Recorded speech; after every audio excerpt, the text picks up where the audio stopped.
Good morning, students. In last class, we learned about the potential energy and were taught பத்தி பார்த்தோம்.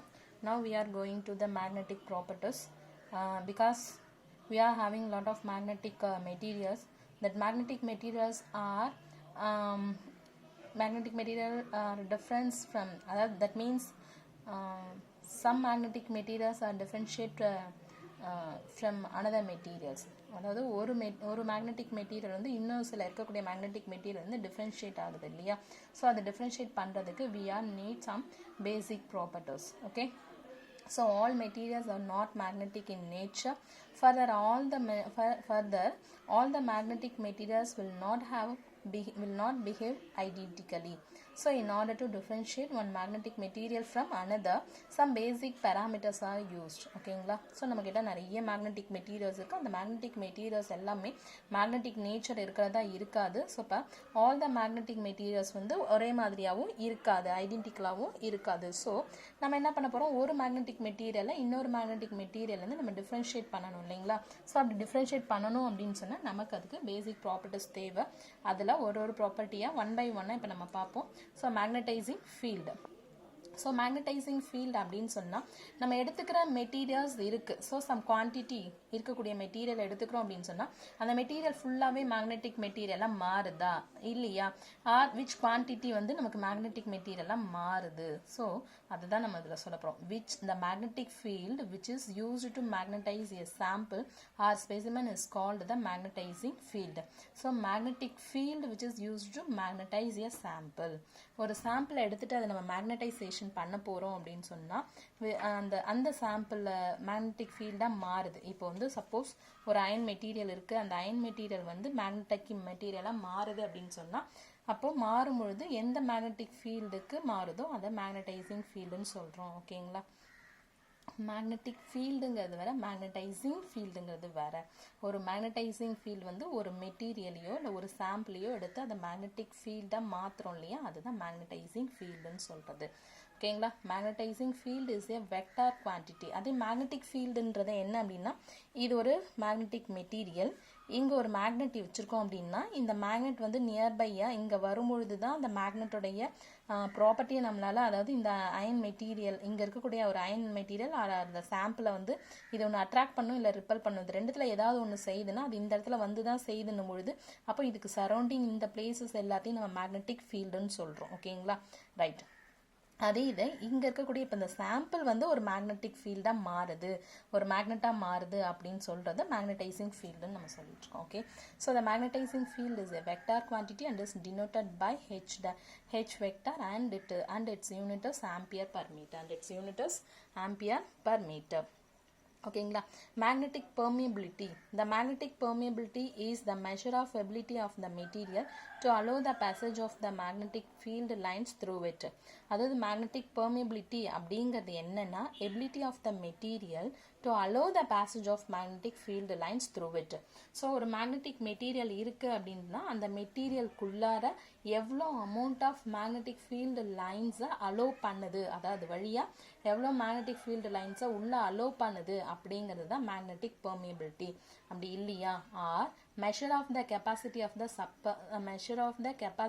the substance to take magnetization. magnetization பண்றதுக்கு எவ்வளோ capacity of the substance எடுத்துக்குதோ அதை தான் magnetic permeability அப்படின்னு நம்ம சொல்றோம்.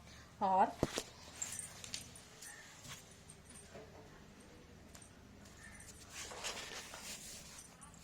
the degree of penetration of magnetic field through the substance. Magnetic ஃபீல்டுக்கு அந்த ஒரு மேக்னெட்டிக் மெட்டீரியலுக்குள்ளார எவ்வளோ magnetic field of lines pass ஆகுதோ அது மேக்னெட்டிக் பெர்மியபிலிட்டி. அப்படி இல்லைன்னா measure of the capacity of the substance to take magnetization ஆகிறதுக்கு எவ்வளோ அமௌண்ட் ஆஃப் சப்ஸ்டன்ஸ் வந்து அந்த கெப்பாசிட்டி இருக்குதோ அதை மேக்னடைசேஷன் ஆகிறதுக்கு நம்ம எடுத்துக்கிற மெட்டீரியலுடைய கெப்பாசிட்டியை வந்து நம்ம பெர்மியபிலிட்டின்னு சொல்லலாம். Or the degree of penetration of magnetic field. அதுதான் இப்போ முன்னாடி சொன்னதுதான் degree of penetration of magnetic field through the substance. Okay. In free space magnetizing field அப்படிங்கிறது வந்து magnetic field which is used to magnetize a sample magnetic permeability அப்படிங்கிறது capacity of the substance to take magnetization. In free space the permeability is denoted by mu naught. In free space the permeability is denoted by mu naught. Okay, for any other medium it is denoted by mu. Free space மட்டும் mu naught னு போடுவோம். அதை தவிர்த்து வேற medium இருந்துச்சு அப்படின்னு சொன்னா அதுக்கு வந்து mu னு நம்ம ரெப்ரசன்ட் பண்ணுவோம். The relative permeability mu r is defined as the ratio between absolute permeability of the medium to the permeability of free space. The relative permeability mu r is equal to mu by epsilon naught. Epsilon r is equal to epsilon by epsilon naught னு படிச்சோம் இல்லையா அதே தான். So அப்போ இங்கே the relative permeability is defined as the ratio between absolute permeability of the medium of the medium to the permeability of free space ஓகேங்களா. Right, the relative permeability is a dimensionless number and has no units because இங்கேயும் same physical quantity இங்கேயும் same physical quantity. Suppose இதுக்கு dimension இருந்தாலுமே என்ன ஆயிடும், cancel ஆயிடும். So relative permeability is a dimensionless number and has no units. For free space the relative permeability is unity. For free space the relative permeability is unity, that is mu r is equal to 1. ஓகேங்களா. Right, next one பார்த்தோம் அப்படின்னா intensity of magnetization. Any bulk material consists a large number of atoms. என்ன அப்படின்னா அதாவது intensity of magnetization means என்ன அப்படின்னு சொல்லும்பொழுது நமக்கு பல்க் மெட்டீரியல்ஸ் நம்ம கிட்ட இருக்கும்பொழுது அதில் லார்ஜ் நம்பர் ஆஃப் ஆட்டம்ஸ் இருக்கும். அந்த ஆட்டம்ஸ்குள்ளார எலக்ட்ரான்ஸ் இருக்கும். அந்த எலக்ட்ரான்ஸ் என்ன பண்ணும் அப்படின்னு சொன்னால் டியூ டு த ஆர்பிட்டல் மோஷன்ஸ்னால, அதாவது எலக்ட்ரான்ஸ் வந்து ஆர்பிட்டல் மோஷனில் இருக்கும். அப்படி ஆர்பிட்டல் மோஷனில் இருக்கும் பொழுது கண்டிப்பாக எலக்ட்ரான்ஸ்க்கு என்ன இருக்கும் அப்படின்னா மேக்னெட்டிக் மொமெண்ட் இருக்கும். That magnetic moment which is a vector quantity. So vector குவான்டிட்டிங்கிறதுனால என்ன ஆகும் அப்படின்னு சொன்னால் டிஃப்ரெண்ட் டைரக்ஷன்ஸில் அது ரேண்டமாக ஓரியன்ட் ஆகிட்டு இருக்கும்போது கண்டிப்பாக ஒன்று மியூச்சுவலாக கேன்சல் பண்ணிக்கும். therefore the net magnetic moment is 0 அப்படின்னு நம்ம சொல்கிறோம் per unit volume of the material. Okay, when such a material is kept in an external magnetic field, இப்போ அந்த மெட்டீரியலை கொண்டு போய் ஒரு எக்ஸ்டர்னல் மேக்னெட்டிக் ஃபீல்டு, அதாவது ஒரு மேக்னெட்டிக் ஃபீல்டு இருக்கிற இடத்துல அந்த மெட்டீரியலை கொண்டு போய் நம்ம இப்போ பிளேஸ் பண்ணுறோம் அப்படின்னா atomic dipoles are induced. Atomic dipoles means என்ன ஆகும் அப்படின்னு சொன்னால் சேம் டைரக்ஷனில் இருக்கக்கூடியதெல்லாம் ஒன்றா வந்துடும். ஸோ அப்போ atomic dipoles are induced, hence they will try to align partially or fully along the direction of external field. இப்போ அது உள்ளார பல்க் மெட்டீரியல் இருக்குது. அந்த பல்க் மெட்டீரியலில் ஆட்டம்ஸ் இருக்குது. ஆட்டம்ஸ்குள்ளார எலக்ட்ரான்ஸ் இருக்குது. அந்த electrons due to which undergo orbital motion இருக்கும். அந்த ஆர்பிட்டல் மோஷன்னால எலக்ட்ரான்ஸ் எல்லாமே ரேண்டமாக ஓரியன்ட் ஆகிட்ருக்கும். அப்படி ரேண்டம் ஓரியன்டேஷன் இருக்கிறதுனால என்ன ஆகும் அப்படின்னு சொன்னால் வெக்டார், அது வந்து நம்ம மேக்னெட்டிக் மொமெண்ட்டுங்கிறது வெக்டார் குவான்டிட்டின்னு சொல்லிட்டோம். அப்புறம் டிஃப்ரெண்ட் டைரக்ஷன்ஸில் இருக்கிறது என்ன பண்ணிக்கும் அப்படின்னு சொன்னால் மியூச்சுவலாக ஒன்று கேன்சல் பண்ணிக்கும். கேன்சல் பண்ணிச்சு அப்படின்னு சொன்னால் therefore the net magnetic moment is 0 per unit volume of the material. ஓகேங்களா. இப்போ தட் சேம் மெட்டீரியலை கொண்டு போய் நம்ம எங்கே பிளேஸ் பண்ணுறோம் அப்படின்னு சொன்னால் நம்ம வந்து இப்போ ஒரு எக்ஸ்டர்னல் மேக்னெட்டிக் ஃபீல்டு இருக்கிற இடத்துல கொண்டு போய் பிளேஸ் பண்ணுறோம். அப்படி பிளேஸ் பண்ணும்பொழுது இந்த அட்டாமிக் டைபோல்ஸ் எல்லாமே என்ன ஆக ஆரம்பிக்கும், இன்டியூஸ்ட் ஆகும். இன்டியூஸ்ட் ஆச்சுன்னா they will try to align partially, எல்லாம் ஒரே டைரக்ஷனில் அலைன் ஆக ஆரம்பிக்கும். அப்படி இல்லைன்னா ஃபுல்லாகவே அலைன் ஆகும். எல்லாமே ஒரே டைரக்ஷனில் ஃபுல்லாகவே அலைன் ஆக ஆரம்பிச்சிடும். அப்படி இல்லைன்னா பார்ஷியலி அலைன்மெண்ட் ஆகும். ஓகேங்களா. The net magnetic moment per unit volume of the material, net magnetic moment per unit volume of the material is known as intensity of magnetization. It is a vector quantity. Mathematically அதை நம்ம எப்படி எழுதலாம் அப்படின்னா M vector is equal to magnetic moment per volume, magnetic moment per volume, that is equal to pm vector by v. So the SI unit of intensity of magnetization is ampere per meter. The SI unit of intensity of magnetization is ampere per meter. Ampere per meter. For a bar magnet of pole strength is Qm, length is 2L, and area of cross section A. The magnetic moment of bar magnet Pm is equal to Qm into 2L, and the volume of the bar magnet V is A into 2L. That means length into area A, that is volume. The intensity of magnetization for a bar magnet is Qm by 2L divided by A by 2L. So அப்போ என்ன ஆகும், 2L cancel ஆகிடும். அப்போ என்ன பண்ணலாம், right. m is equal to qm by a. m is equal to qm by a. ஓகேங்களா? இப்போ இந்த qm by a இருந்து நம்ம என்ன பண்ண போறோம் அப்படின்னா